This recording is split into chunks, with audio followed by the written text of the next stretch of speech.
The views expressed on the Nova Society are those of the panelists and guests and do not necessarily reflect the views or opinions of the Phoenix Research Institute or any institution which any panel member is associated. Welcome back to the Nova Society, a space where dialogue deepens understanding and civic responsibility comes to life. I'm Dr. Mark Bound, joined by our regular panel, Dr. Scott Gershwer and Dr. Brooklyn Ann Weldon. Together, we'll unpack the stories that matter most, exploring the headlines, the history, and the big ideas shaping today's conversations. Let's dive in and hear what the panel has for us today. Today we have a question from Mike from Queens, and Queens, New York, of course. And Mike writes, I have got 2 rants today, and honestly, I'm shocked my blood pressure survived the weekend. First, that Meet the Press interview. What was that? I've seen toddlers in the cereal aisle handle tough questions better. The host tossed him softballs so gentle they practically had feathers, and all she asked for was proof. Proof! Instead, we got a word salad monologue about voter fraud in California that sounded like someone shook a magic 8-ball too hard. And the moment she pushed back, she, by the way, to our listeners who have not seen that, was Kristen Welker. The moment she pushed back just a little, he melted down like a popsicle on the F train in July, calling her crooked and stupid. Please! I've heard more mature comebacks from my nephew's kindergarten class. I kept wishing, just once, a journalist would look him dead in the eye and say, Sir, you're not the hero of this story. But no, that would cause a 5-alarm meltdown among the MAGA faithful who treat him like he's the patron saint of spray tan. So, panel, I am begging you, was Kristen Welker the wrong person to interview someone who treats every question like a personal insult? Because I watched the whole thing and I needed antacids afterward. Second rant. Why was he at the Knicks game? Why does everything have to turn into the Trump show? He looked like he was dozing off between plays. I know the Knicks owner is a buddy of his, but come on. Knicks fans are already hanging on by a thread emotionally. If they think the team's being used as a political photo op, we might see a full-scale fan revolt. And, excuse me, honestly, who could blame them? Go Knicks! Yeah, so regarding the questions, what I would like to see is someone say, after being called stupid and crooked, and all that, I'd like to see someone say, you know, no one speaks to me like that.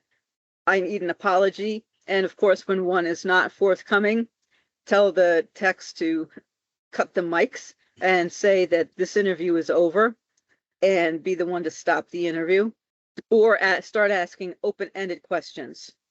What is your evidence? Because of course there isn't any. And making a statement saying there is no evidence, or we haven't seen any evidence, those are statements. If you, asking an open-ended question, what is the evidence? But really, I don't think anybody can have a fruitful interview with someone like this, which is why I would stop the interview myself after being spoken to like that. But go ahead. I 100% agree with you. I don't understand what the point is of having the interview in the first place. I don't understand why any real journalist would want to talk to somebody whose idea of transparency is lying to your face. It is a ridiculous thing. He says the craziest things, and somebody has convinced him that he's telling the truth. And that he knows something that other people don't know about California. There's cheating going on in California. There was cheating going on in the 2020 election. It is just, he's just so out of control. He's never going to tell you the truth about anything. So what exactly is the point of doing a meet the press interview? Well, first of all, Mike, I will say this. When I saw from Queens, New York, and I was reading this, and I have to admit, I was laughing. Good sense of humor that you had there. You presented this in a very good way. All right, so I I can kind of agree with Scott in the sense that, you know what you're going to get before you get started. Why would you expect something different? But let's face it, the man is unfortunately the president of the United States. That is newsworthy. However, now this is where I'm going to disagree just a little bit with Brooklyn. I don't think you can do this. I think what you said, Brooke, if this was a reasonable, rational person, yeah, great idea. But we're basically dealing with a 5-year-old. I understand the reluctance of journalists to basically say, what they're thinking, because they're trying to maintain that kind of respect. But this is where I have a problem, not only with journalists but with the Democrats. Sometimes you got to fight fire with fire, in my mind. Sometimes you got to call it out. He sets the tone as to what the rules are. And his rules are, I'm going to call you stupid, I'm going to call you ugly, I'm going to call you piggy, I'm going to do all these kind of things. He set the rule. We have to divide out the concept of the office and the person holding the office. The office, as I think all would agree, is so far above the way Trump talks. He degrades the office every time he opens his mouth. And you know what? That means now when you cut back with, you know what? I think you're the biggest piece of shit president that's ever walked on the face of the earth. You're now talking to the person, because he set the tone. He set the rules of engagement. And his attitude is I'm immune from an attack back of the same level or lack thereof because I'm the president of the United States. And I think that's why he gets away with things. And I think that's why the Republicans or the Democrats are having such a hard time. You got to start fighting fire with fire. You got to stop bringing a knife to a gunfight here, boys and girls. You got to a gunfight. Yeah. I mean, come on. You cannot do this. And when it comes, I watched the interview, and it's painful to watch. It is absolutely painful to watch. Here's a journalist trying to do, and you're right, Mike, these were softball questions. These were really softball questions. And all I'm asking for is, can you show me the proof? And he can't do it. So this is an interesting, an interesting look at exactly how Trump handles himself. And I say this, yes, we should always respect the office of the president of the United States, but to the level that the person that is in the office sets the bar to. And if you want to get a good take onto this, CBC has a really great short thing on YouTube, and it's called About That. And he actually talks about this interview and the strategy that Trump uses and how he tries to use the immunity of the office as protection from, again, me, I'd say, hey, shitty pants, maybe you got to go over there and change your diaper. And you know what? You can't talk like that. How about having some respect for the office that you hold? And hopefully, it's like when he said to Caitlin Collins, you never smile. Oh, you're a beautiful woman and you never smile. You know what? Caitlin Collins would be well within her right, regardless of the fact that she's talking to the president of the United States, to come back and say, you never give me any reason to smile. I think you're a terrible reporter. I think you're corrupt. I think you're a corrupt politician. I think your ass should be in jail. This is the rules. This is the rules that the person in the office, and I've always said we've come to this conclusion in this United States where the office and the person cannot be separated. Well, I got news for you, boys and girls. This person here has shown that it has to be separated, Because hopefully the president of the United States is a hell of a lot better than this. There's one last thing I want to say about the interview itself, okay? Which is this. They taped that interview, I think, on Thursday. On Sunday, Kristen Welker had on Ben Rhodes, who was the Deputy Secretary of State, I think, for Barack Obama. He's got a new book out.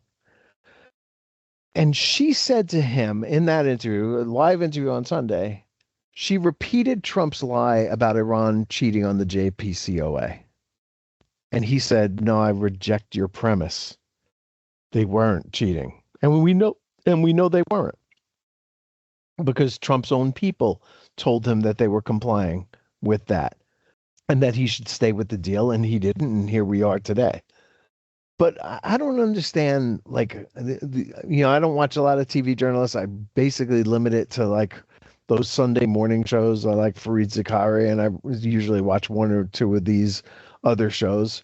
And I'm always flabbergasted by the lack of quality in our so-called journalists today, because to repeat something that she heard from Trump to somebody who's like a more serious human being just seems to me like the nadir of journalism. And I have very little respect for I think most of them who run these talk shows. I will say I like the Atlantic one that's on Friday afternoons or Friday evenings, and only because they're really snarky, and that kind of appeals to my sensibilities. But for the most part, the way journalists have covered Donald Trump from the very beginning, you could really go back to 2013 when he started out with all the birther stuff about Barack Obama, has been absolutely counterproductive to anything that would be like serious discourse. And just they should all be ashamed of themselves. I mean, Morning Joe, who I haven't watched in years now, basically gave Trump a forum for saying whatever the hell he wanted to say with very little to no pushback on the idiotic things that he was saying at the time. And it has continued to this day. He's once he starts with the accordion hands and he's waving his hands back and forth, he's lying and he's going into his prearranged shtick. And I think you're right, Brooke. She should have stopped the interview, but I'll stick with my original idea. There's no reason to actually talk to this guy. I don't care if he's the president of the United States or not. You're never going to get a word of truth out of the guy. So what's the point? You're better off speaking to other people who can step back a little bit and look at these policies that he's putting out there, that are horrific policies, that are self-destructive to America, that are self-destructive to, as far as our standing in the world. We have never been weaker than we are right now. We have made Iran a global power. I just find it absolutely disgraceful that we're even taking this guy seriously at this point. I actually believe that the reason he stopped that interview when he did and walked off is because, they had a couple of rain delays during the taping of the interviews and he had to go. You know what I mean? He couldn't wait any longer. He couldn't sit there anymore. He had to find himself a bathroom or change his diaper or whatever it is that he had to do, and it was just getting to him, and it completely destroyed his temperament. Oh, that is a very good possibility, Scott. There's no doubt about that. I think it was all well. I think it was well planned. It plays great to look at him show that liberal journalist, who's the boss. They've actually done screenshots of her gnashing her teeth at him, which I don't remember seeing at all. No, yeah, bro. Yeah, well, the rain certainly bothered him.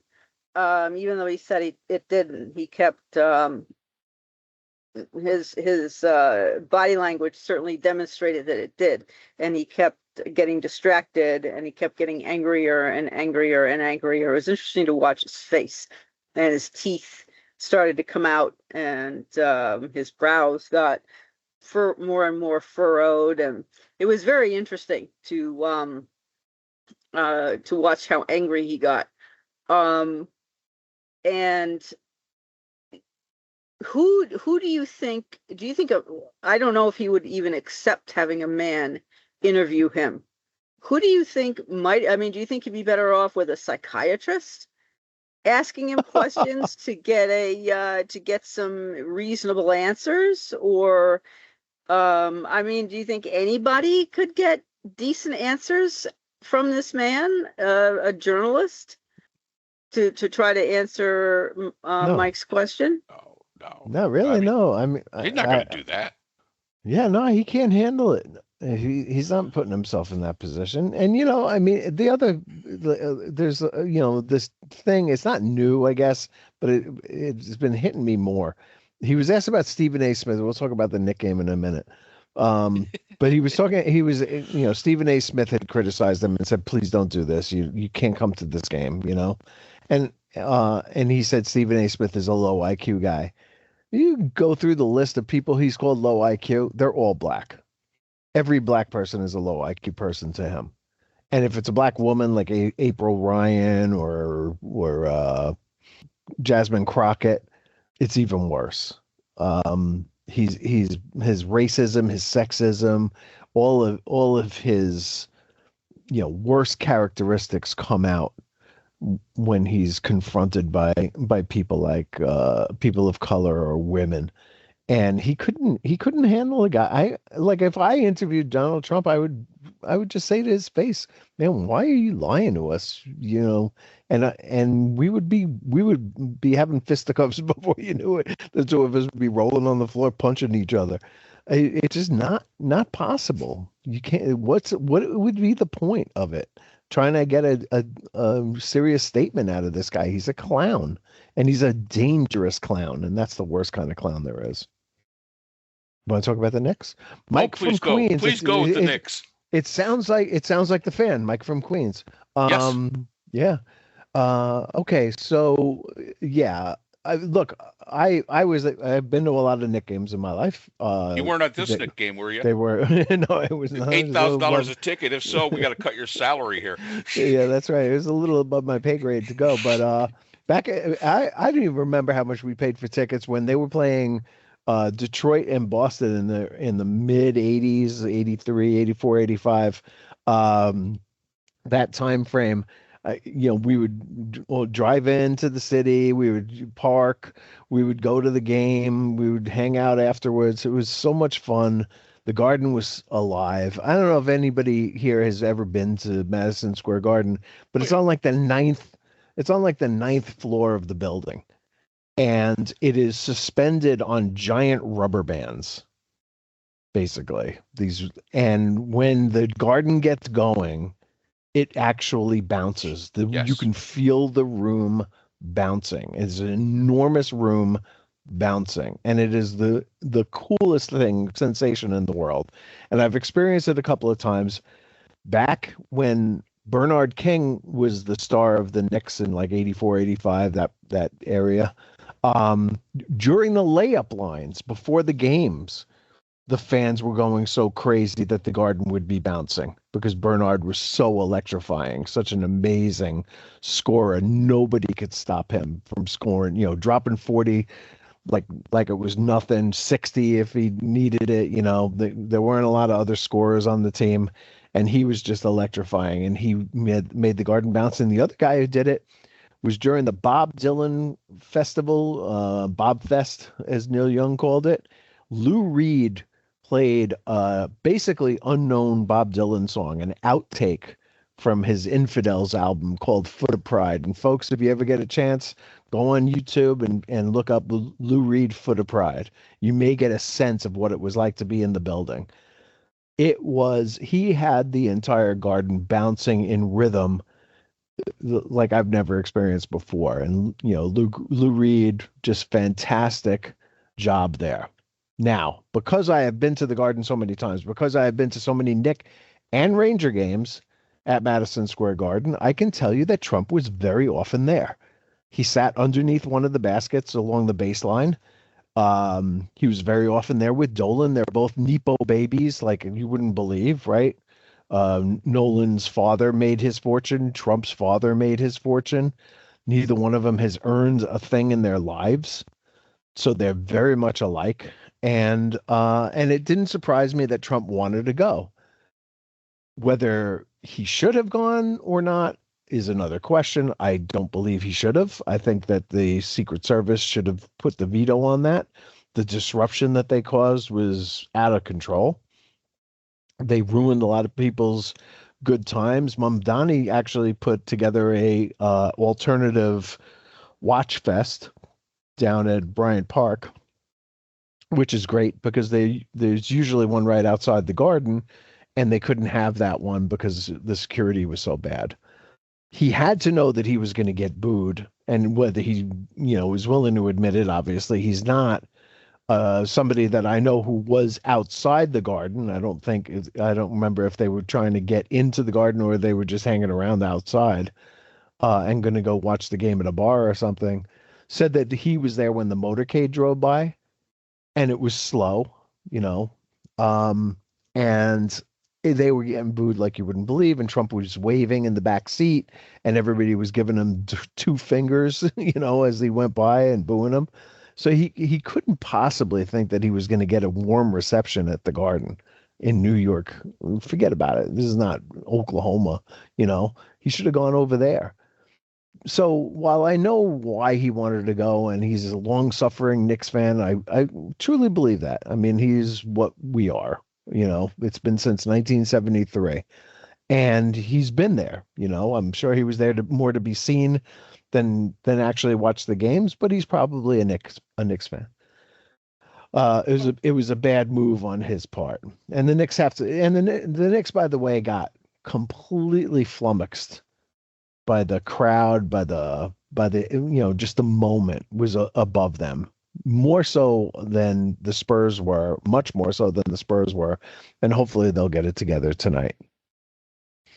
We shall see. We shall definitely see. Yeah, I mean, I understand the frustration, and it really is a shame that it disrupted the block party that was outside, the watch party, because there's so many people that, as we mentioned, the tickets were so outrageously expensive. Your average New Yorker probably wasn't going, but it does show how many rich people there are in New York and Connecticut. I mean, because the place was packed, plain and simple. And yeah, it's a shame that it went that way. I did not know that Trump would go to basketball games. I know nothing about his sporting preferences or anything like that, but he is the first president to attend an NBA final. Obama was a basketball guy, and even he wouldn't go because he said it detracted from the game. It was too much of a distraction.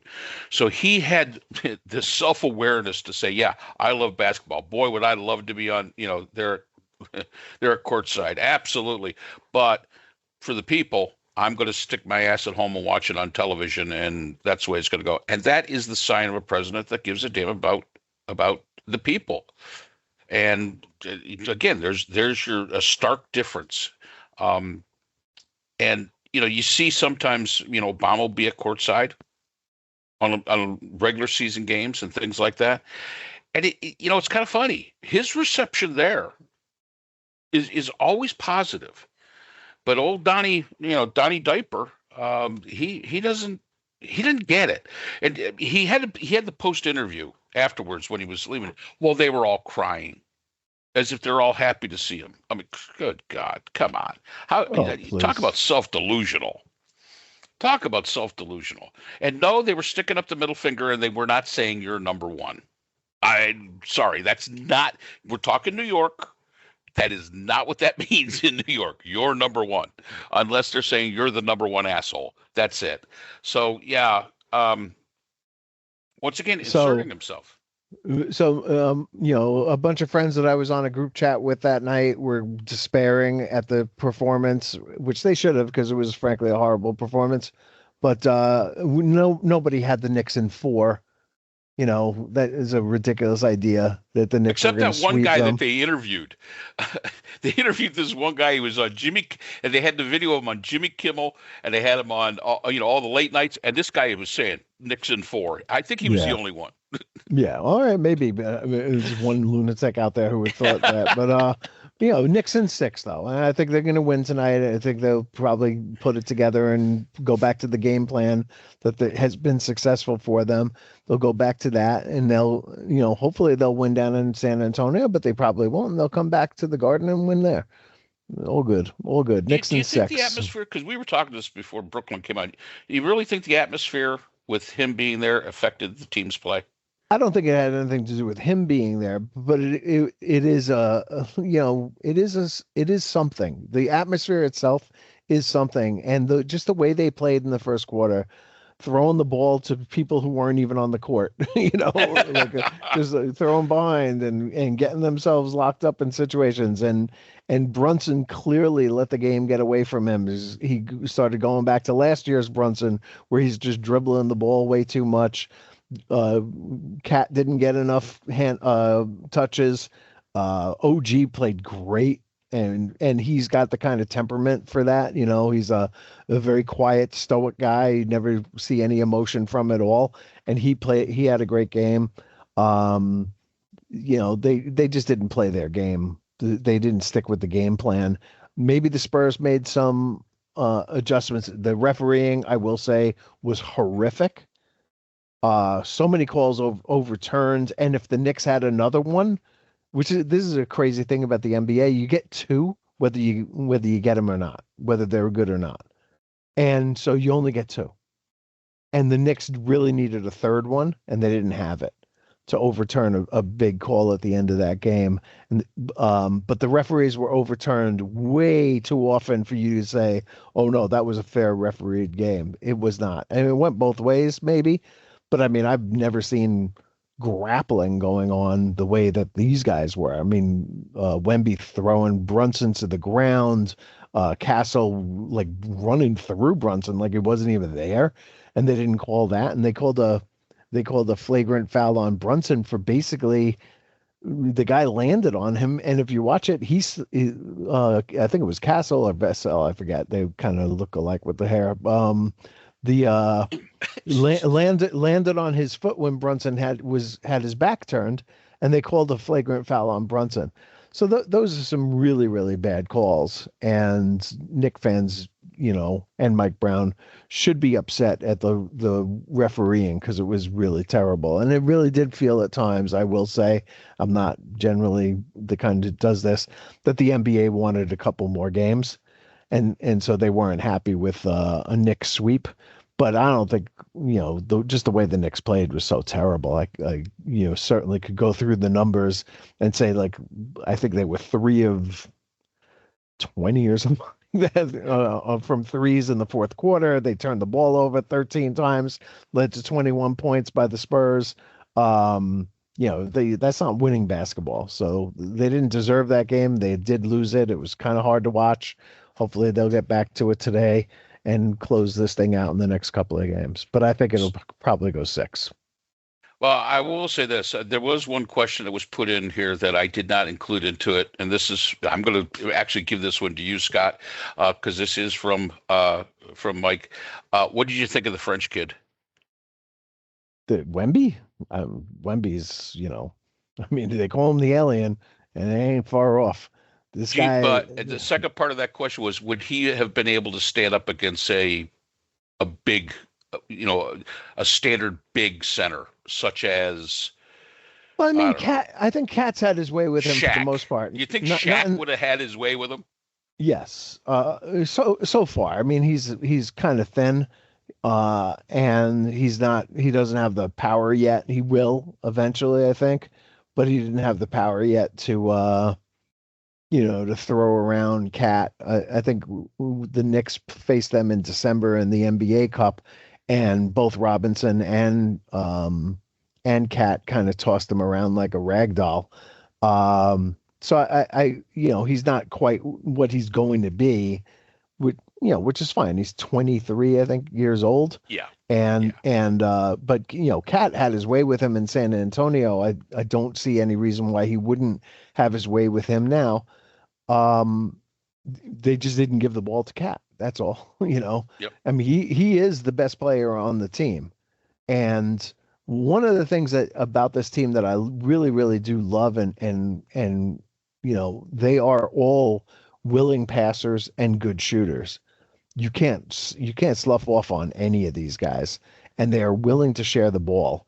And it's been really great to watch. I mean, it's very, very much like the 73 Knicks with Earl Monroe coming in and basically not being Earl Monroe, scoring every time he got the ball, and them sharing the ball with everybody.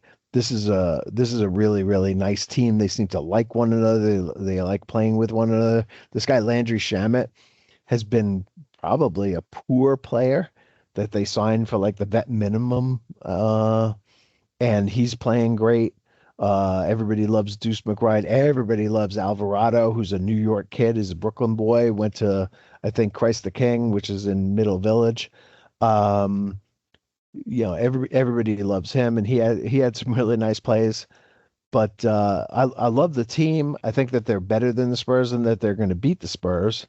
But I think the Spurs have a really good future. I mean, look at that draft, the 3 years in a row who they drafted in Wemby, Castle, who played for Connecticut, and then Ryan Daniels, Ryan, not Daniels, Ryan. Oh my Lord. I'll get it in a second, man. I just blanked on that. That's okay. Fantastic rookie player out there, and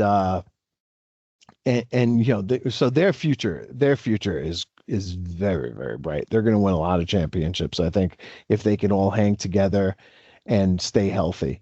But right now, Karl Anthony Towns is going to beat up Wemby tonight. But okay. Yeah. Well, there you have it, Mike. And if he doesn't, your ulcers. I don't know if you noticed it, but Larry David was courtside. Yeah. Did you see that? I don't know if you've ever seen the episode of Curb Your Enthusiasm where Larry David stretches his legs out and trips Shaq. Shaq's out for like 3 months. I think he's our secret weapon. As Wemby's running down the court, Larry David sticks his legs out and trips him up. But he'll get a hero's greeting if he does it at the Garden. Oh, dear.